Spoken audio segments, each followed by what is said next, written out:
Merhaba, Ev İşi Yaşı kanalıma hoş geldiniz. Bu gördüğünüz 1911 model F serisi Singer dikiş makinesi. Şimdi diyeceksiniz ki peki siz bunun yılını falan nereden bildiniz diye.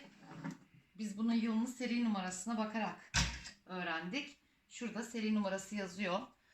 Şu anda tabii ki durumu çok kötü. Bunu annemin çatı katından indirdik. Rahmetli dedemin dedemin halasının dikiş makinesiymiş. Bununla uzun yıllar boyunca dikiş dikmiş.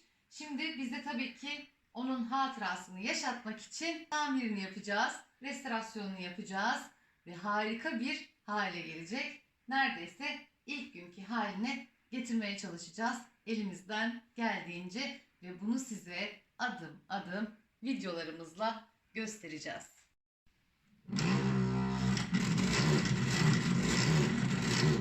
Mekanizmaları hala çalışıyor. Ve üzerinde de iğnesi var. Hala duruyor. Ve tabii ki yıllar boyunca kutusunun içinde olsa bile yani işte örümcek falan yapmış ama işte zamanında demek ki böyle boncuklar falan takıyorlarmış onlara. Bunların hepsini ama bu şekilde bunları yenileyerek aynı şekilde onları yapacağız.